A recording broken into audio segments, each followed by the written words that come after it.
Abra sua Bíblia comigo.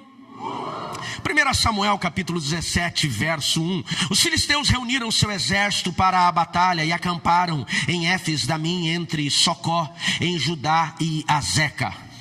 Em resposta, Saul reuniu as tropas israelitas e acampou com o seu exército perto do vale de Elá. Assim os filisteus e os israelitas ficaram frente a frente em colinas opostas, com um vale entre eles. Então Golias, um guerreiro filisteu de Gate, saiu das fileiras do exército filisteu. Ele tinha 2,90 metros de altura, usava um capacete de bronze, vestia uma couraça de escamas de bronze, que pesava 60 quilos. Também usava caneleiras de bronze e carregava no ombro um dardo, uma lança de bronze. A haste da sua lança era pesada e grossa como o eixo de um tear, e a ponta de ferro da lança pesava cerca de 7 quilos. Seu escudeiro caminhava à frente dele. Então Golias parou diante das tropas israelitas e gritou: para que saiam. Oh Jesus, minha lente já está me complicando. Porque saíram todos para lutar? Eu sou filisteu e vocês são servos de Saul. Escolha um homem para vir aqui lutar comigo. Se ele me matar, seremos seus escravos. Mas se eu o matar, vocês serão nossos escravos. Desafio hoje os exércitos de Israel. Mandem apenas um homem para lutar comigo. Quando Saul e os soldados israelitas ouviram isso, ficaram atemorizados e muito abalados. Se você puder, vai comigo agora ao verso 20. E eu quero ler mais uma pequena passagem e nós vamos orar. Deixou Davi as ovelhas com outro pastor, e na manhã seguinte partiu bem cedo com os presentes, como Jessé havia ordenado. Chegou ao acampamento, quando o exército israelita saía para o campo de batalha com gritos de guerra. Logo filisteus e israelitas estavam frente a frente, exército contra exército. Davi deixou as suas coisas com o responsável pelos suprimentos e correu até a frente de batalha para saudar seus irmãos. Enquanto falava com eles, Golias, o guerreiro filisteu de Gate, saiu mais uma vez das fileiras do exército filisteu. Davi o ouviu gritar como desafiava habitualmente. Quando os israelitas viram Golias, começaram a fugir apavorados. Vocês viram aquele homem? Perguntaram uns aos outros. Ele sai todos os dias para desafiar Israel. O rei ofereceu uma grande recompensa para quem matá-lo. Dará uma de suas filhas como esposa, isentará a sua família de pagar impostos e ele será muito rico. Então Davi perguntou aos soldados que estavam perto: o que receberá o homem que matar o filisteu e acabar com as suas provocações contra Israel? Afinal de contas, quem é este filisteu incircunciso para desafiar os exércitos do Deus vivo? E os soldados repetiram o que tinham dito e confirmaram: sim, essa é a recompensa para quem o matar. O texto é muito conhecido, Ronaldo, e confesso para vocês que quando Deus começou a ministrar, Márcio, esta passagem, Rodrigo, eu fiquei desconfortável. Falei, mas o povo Josias já sabe tudo de Davi. Mesmo Diego, aqueles que não são tão conhecedores da teologia, dos escritos bíblicos, já ouviram dessa passagem. E eu pensei num primeiro momento, eu vou chover no molhado. E confesso para vocês, Leandro, que se fosse ministrar pelo meu coração, não teria muita diferença daquilo que você já ouviu. Porém, como eu disse, o propósito da mensagem hoje não é você rever ou relembrar a história, mas é entender a instrução que Deus traz poderosa para as nossas vidas. Você pode dizer amém por isso? Basicamente o que nós encontramos aqui é uma das histórias mais lindas e mais intensas de batalha entre Israel e os filisteus, onde Davi, depois de ungido rei, ele agora é revelado, Rafael, como um grande guerreiro. E aqui o seu ministério, a sua jornada diante da nação de Israel começa a ter expressão. Davi aqui era apenas um menino de 17 anos, mesmo ungido como rei por Samuel na casa do seu pai, quando rejeitado pelo seu pai e os seus irmãos na visita do profeta. Ele volta, depois de ungido, a pastorear o rebanho, sem muita mudança na sua história. Porém, a Bíblia diz que em guerra dos filisteus contra o povo de Israel, seus irmãos, ou parte deles, são chamados para a batalha. E o pai, preocupado com o que poderia estar acontecendo à guerra, prepara um mantimento, alguns pães, 10 queijos, e pede que o menino pastor caçula, rejeitado pela família, fosse levar a comida para os soldados e também presentes para o comandante do destacamento dos seus irmãos. Davi pega a sua mochila, a sua bolsa, a sua trouxa, não sabemos exatamente como ele carrega, mas a Bíblia diz que ele, chegando no campo de batalha, entrega os mantimentos que precisavam ser entregues, e ele vai descobrir o que está acontecendo, provavelmente como um menino curioso, talvez com o desejo de ser também um soldado.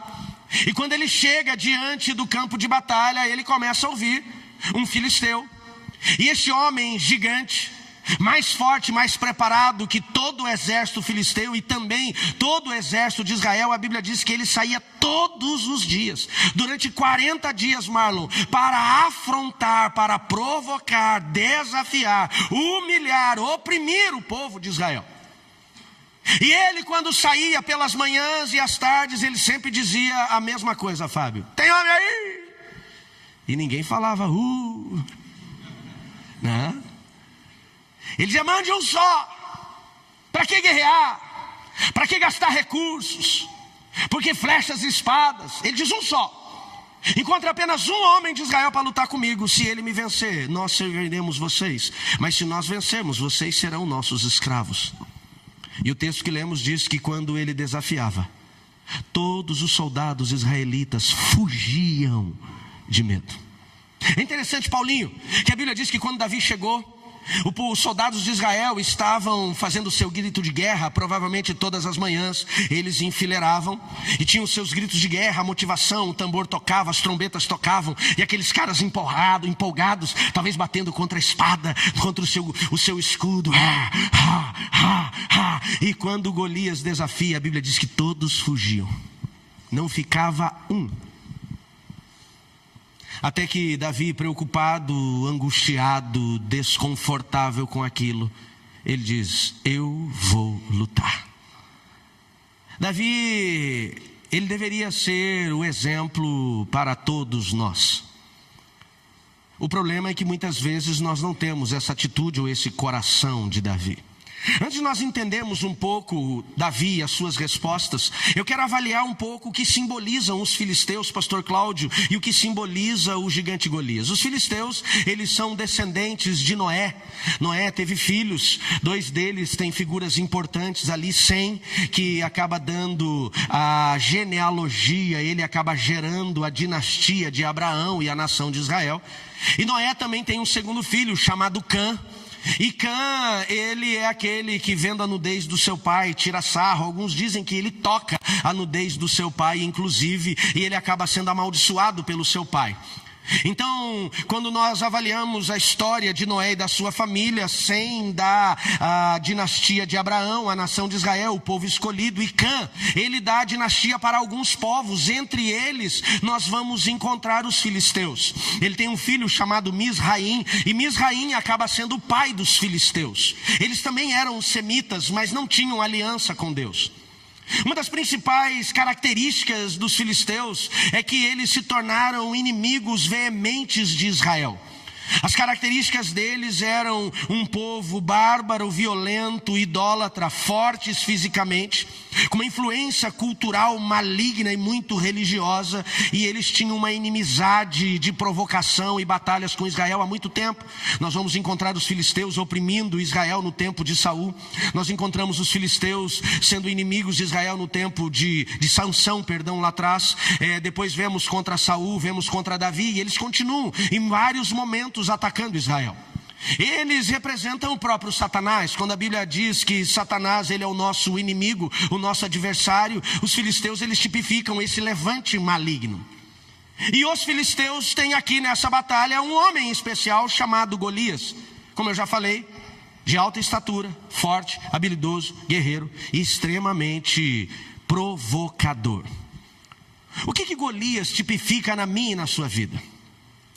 Golias tipifica os gigantes que nós encontramos, Paulo, em nossa jornada, e vamos encontrá-los. E muitas vezes não conseguimos derrotá-los. Se eu pudesse, Clécia, fazer um paralelo da vida de Golias com os nossos gigantes, eu poderia dizer que Golias, ele representa nossas dores, nossos traumas, nossas feridas. Que quando não entendemos o quanto elas são destrutivas para nós e não as vencemos, não as lançamos diante do Senhor e nos levantamos em Deus para derrotá-los, ela começa a nos provocar como Golias todos os dias. Uma pessoa que foi rejeitada, abandonada, traída, uma pessoa que passou por abusos físicos íntimos, uma pessoa que passou por abusos morais, uma pessoa que foi, infelizmente, sofreu danos na sua alma, ela vive como Israel ouvindo Golias todos os dias pela manhã e à tarde, o seu gigante gritando ao seu ouvido.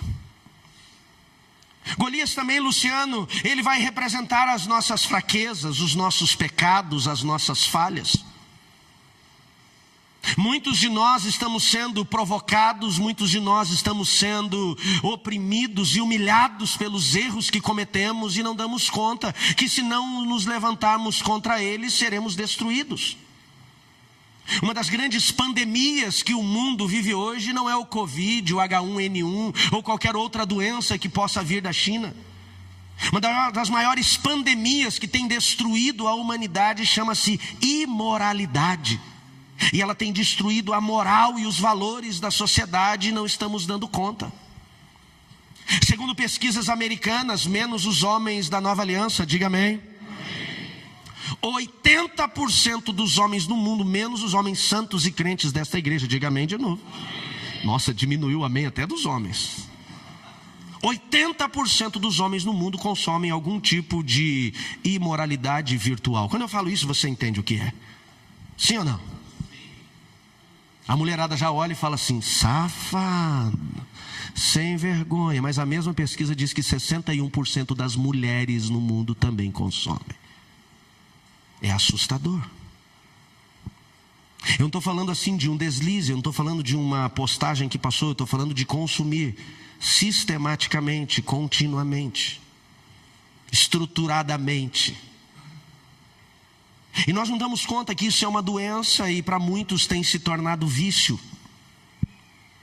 Eu aconselho gente o tempo todo, e muitos homens, eu posso dizer para vocês, que muitos homens que eu já aconselhei, eles estão adoecidos, e estão adoecendo sua casa, destruindo a sua família, porque os gigantes da imoralidade continuam oprimindo, xingando e humilhando, e eles não se posicionaram.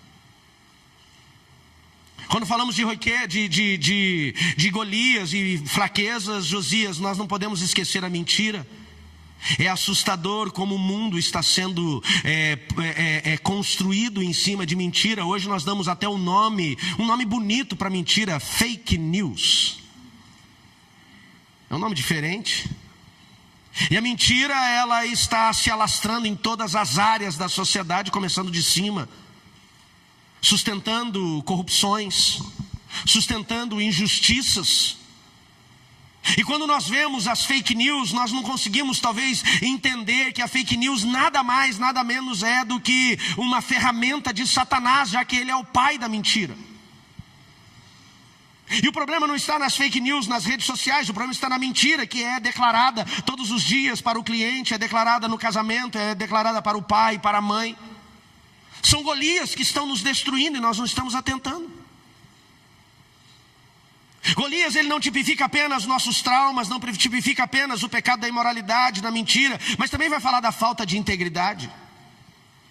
Alguns anos atrás, Guilherme, uma pessoa dava a sua palavra e a sua palavra bastava. Hoje o cara tem que dar a palavra, assinatura, reconhecer no Gov, ele tem que assinar no cartório, ele tem que levar uma testemunha e ele ainda recua. A falta de integridade, a falta de caráter, literalmente, tem levado muitas pessoas à destruição e ao fracasso. E muitos desses estão encontrando outro gigante, que é o gigante do fracasso financeiro, por conta da falta da sua integridade. Golias, ele não vai ser apenas a mentira, não vai ser apenas a falta de integridade, mas fala também da falta do controle, o descontrole, a falta do domínio próprio, a ira desgovernada. Nós precisamos entender que a ira, ela não é pecado. Como assim, pastor? A Bíblia diz: ireis, mas não. A ira, ela é uma resposta das nossas emoções. E quando ela é controlada e tem equilíbrio, a ira, ela estabelece justiça. Como assim, pastor?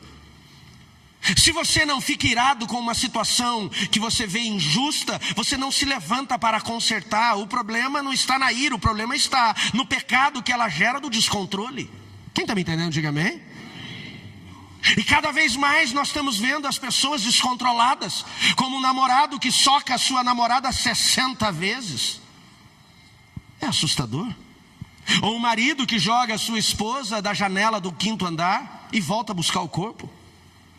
Ou um filho que mata a mãe porque fez dívidas no seu nome, com jogo, destruindo a vida financeira dela, e ele a mata e simula até um abuso para poder tirar a sua raiz. Eu não estou falando de um menino de 17, estou falando de um menino de 30 e poucos anos que mata uma professora universitária, gente com cultura.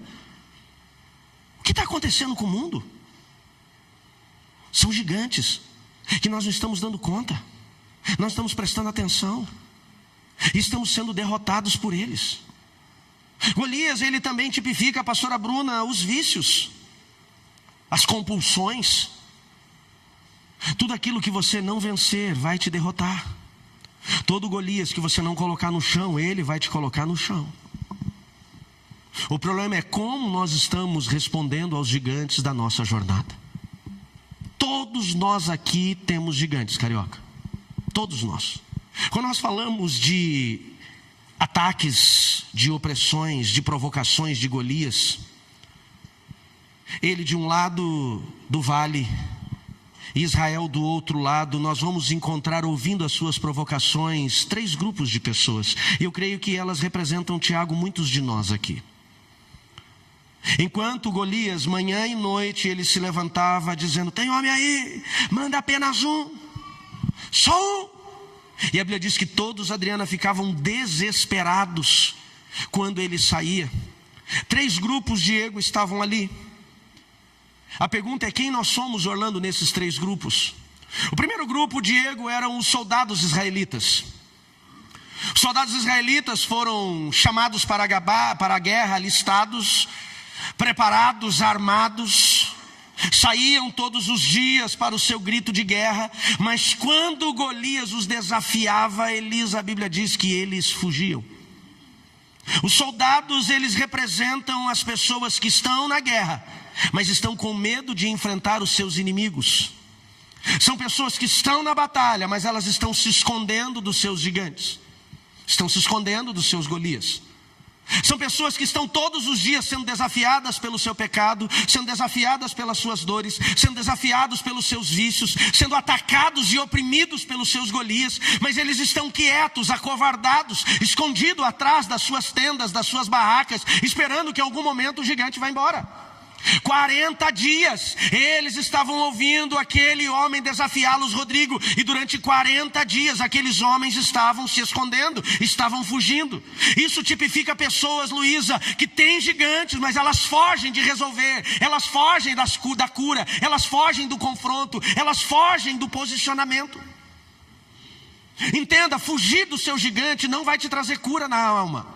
Fugir do seu gigante não vai trazer santidade contra o pecado. Fugir do seu gigante não vai vencer os vícios que estão aí dentro de você. Fugir do seu gigante não vai restaurar a família que foi destruída pelo vício, pela mentira, pela imoralidade.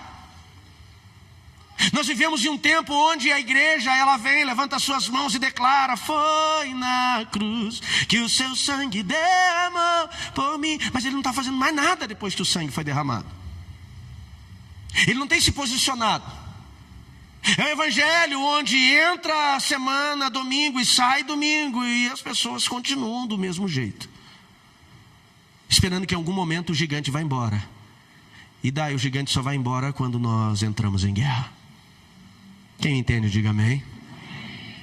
O segundo grupo que nós encontramos é o grupo dos Saús. Saul era o rei. Diante do exército de Israel, a Bíblia diz que ele era o mais alto e mais forte. Quando ele foi separado por Deus, quem separou Saul, Andréia, foi Deus. Foi Deus que ungiu Saul rei. O problema é que ele resolveu se afastar de Deus.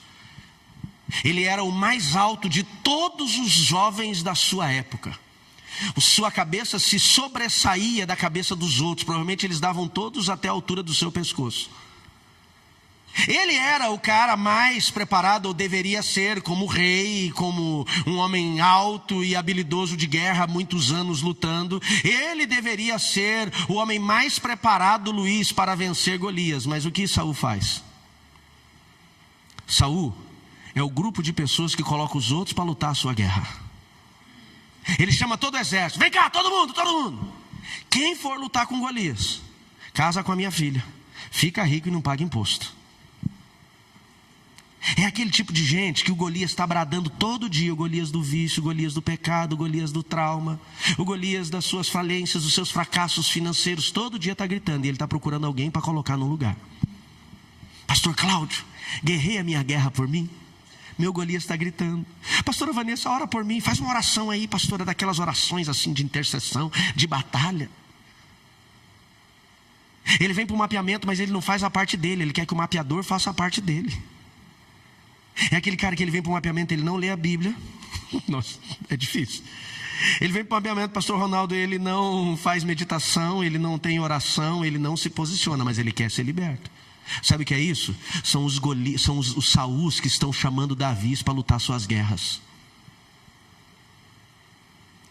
Saul estava tão desesperado, tão desesperado, que quando Davi fica desconfortável, Elisiane, com os gritos e insultos de Golias, e ele pergunta: o que vai ganhar o cara? O soldado, já não tendo quem, traz um menino, 17 anos, sem habilidade nenhuma, franzino, diz a Bíblia, magrinho, e diz assim: rei, esse menino quer lutar. Ele falou: vamos embora, vai lá, vai no meu lugar. Ele tira sua armadura, tira seu capacete, tira sua espada, entrega para Davi e fala: pode ir. Alguém tem que lutar, só não serei eu. Esses são os Saús. Será que nós não estamos sendo meio Saul? Será que nós estamos colocando pessoas para lutar as nossas guerras? É o tipo de crente com todo amor e carinho. Coloque amor nas minhas palavras. O pessoal falou: pastor, quando o senhor fala isso, o senhor vai bater. Mas é o tipo de crente que ele não consegue fazer uma oração em casa por ele, mas ele quer que todo mundo ore por ele. Todo mundo guerreie por ele. Vocês não vão interceder por mim? Não vão orar comigo? Não vão me ajudar? Mas ele mesmo não sai de casa para isso. É aquele cara que ele quer o culto de libertação para alguém fazer a oração e ele ser liberto. Ele quer o culto da quebra de maldição para alguém quebrar a maldição e ele continuar na dele. Gente, não é assim que funciona. Os Golias caem quando nós somos como o terceiro grupo, o grupo dos Davis. Diga: sou eu. Meu Deus, nem falou direito, só uma parte. Vou tomar uma água. O grupo dos Davis, diga: amém. Quem são os Davis? Os Davis, eles também enfrentam Golias, como soldados, como Saús, eles enfrentam Golias.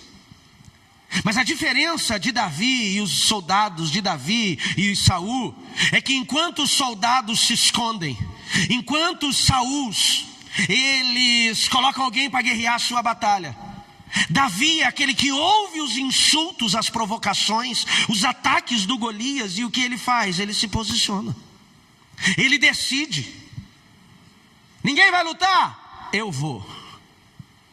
Ninguém vai guerrear? Eu vou. Ninguém vai fazer esse circuncisão se calar? Eu vou. Ele tinha a habilidade dos soldados? Não tinha. Ele tinha a capacidade de Saul? Não tinha. Ele tinha a autoridade de um exército? Não tinha.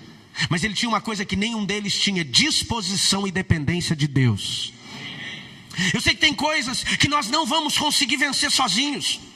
Eu sei que tem pessoas que talvez estão tentando vencer o vício e não conseguiram. Tem pessoas que estão tentando vencer a imoralidade e não conseguiram. Tem pessoas tentando vencer suas dores e feridas e não conseguiram. Pessoas tentando vencer a sua ira incontida e o seu descontrole e não conseguiram. A questão de Davi não é que ele tinha habilidade, capacidade ou espada, mas ele tinha disposição. E quando ele vai na batalha, ele diz: eu vou contra você na força do meu Senhor, o Senhor dos exércitos. Não é sobre ele, é sobre Deus. Davi não é aquele cara que se acha o top.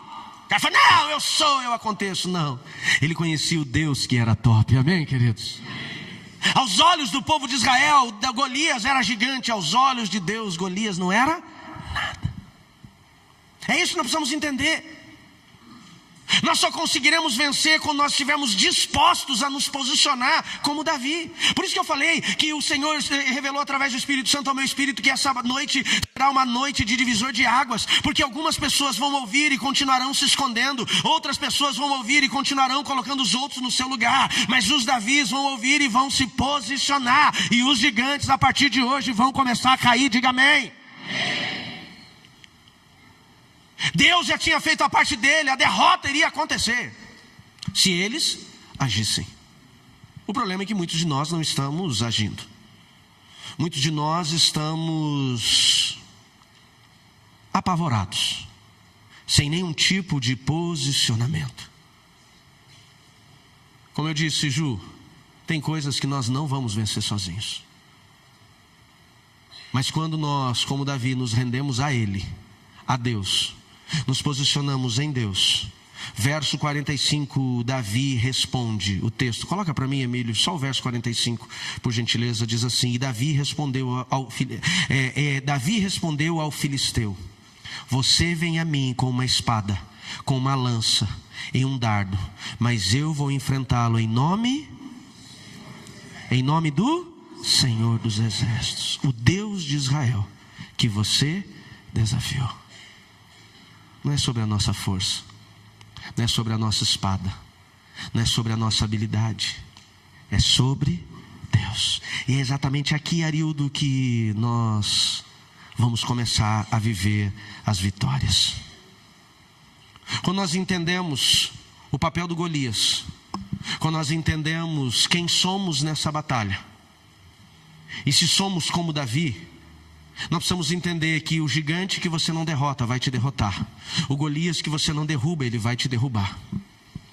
O inimigo que você não se posiciona contra, ele vai fazer com que você venha sucumbir. Davi é o cara que se posiciona sem nenhum tipo de habilidade. E ele vai para aquela guerra. E essa é a última lição que eu aprendo com essa história de Davi.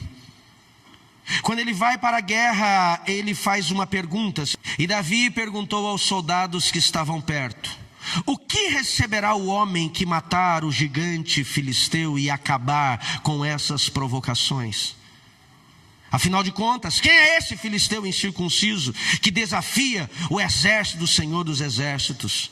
E os soldados repetiram o que tinham confirmado: o homem que derrotá-lo vai ser recompensado. Diga assim comigo: quando o gigante cai, existem recompensas.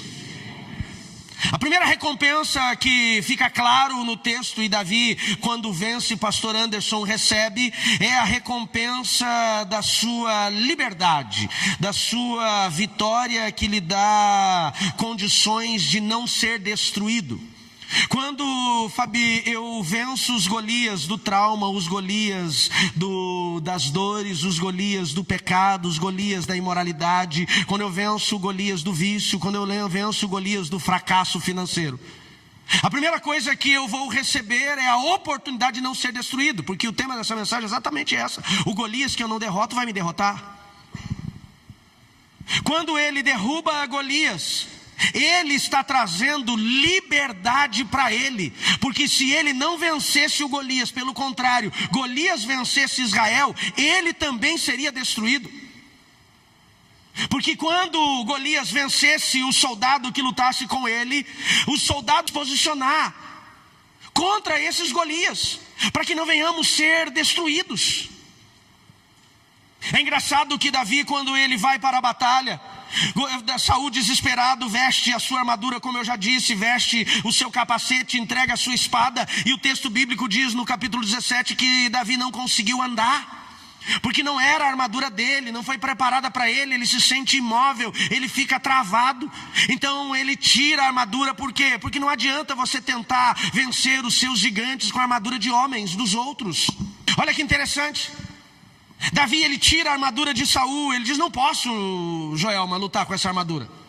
Ele tira, Jackson, a armadura de Saul.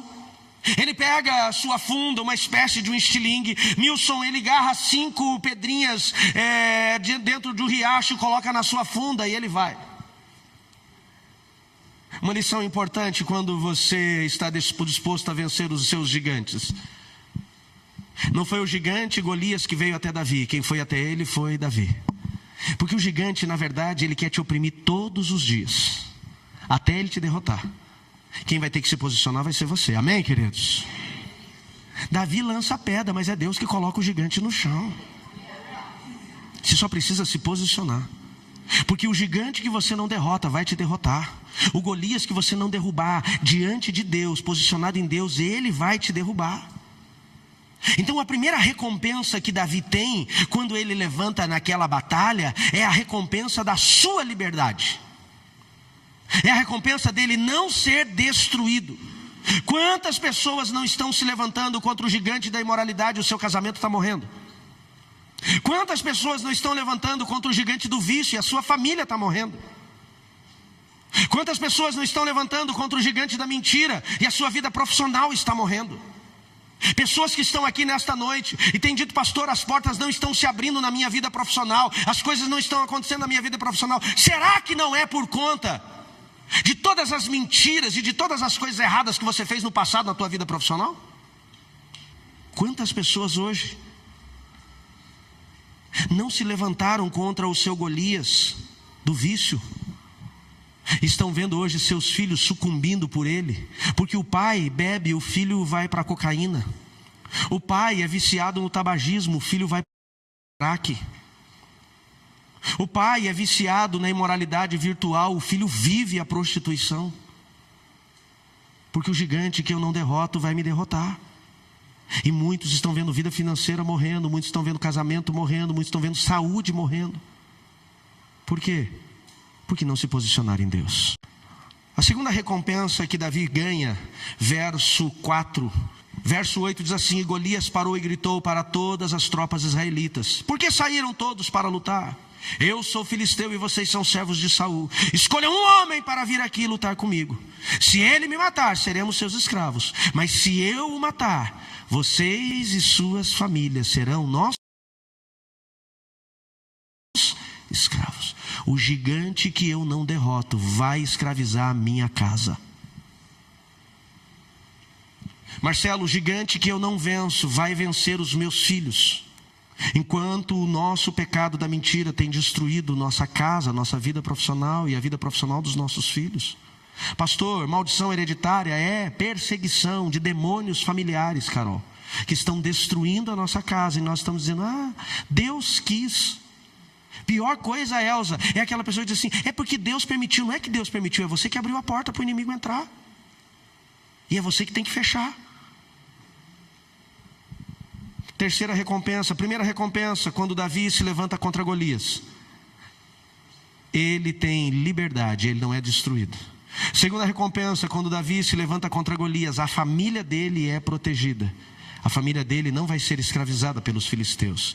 E a terceira e última recompensa, para nós encerrarmos, o verso 25 do capítulo 17 diz que os soldados declararam: o homem que vencer Golias vai ter 3 recompensas. Diga comigo: riquezas.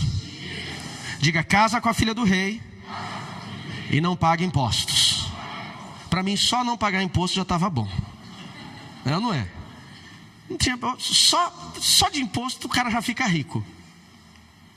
3 recompensas para quem vence os seus Golias. Aqui nós encontramos o que? Aplicação bíblica na nossa história.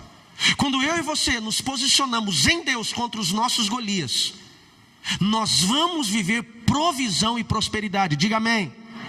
Por quê, pastor? Porque tem muita gente que não venceu os seus traumas, que não curou ou não se permitiu ser curado pelas suas feridas, que hoje ele está derrotado financeiramente porque ele fica se compensando suas dores, gastando dinheiro com vícios, gastando dinheiro com prostituição, gastando dinheiro com coisas para tentar suprir aquilo que é vazio dentro dele. Quando você encontra a cura em Deus, não tem mais gastos desnecessários. Sabia que tem casais que estão fracassando financeiramente hoje por causa de pecados ligados à imoralidade virtual, adultérios não confessados? onde tem adultério, ali tem perda financeira. Quando você vence o gigante da imoralidade, você vai prosperar. Mas aqui não tem ninguém com esse problema, amém, queridos? Segunda recompensa, agora física, que Davi vai ter. Os soldados disseram: quem vencer Golias, casa com a filha do rei. Ele vai fazer parte da família real.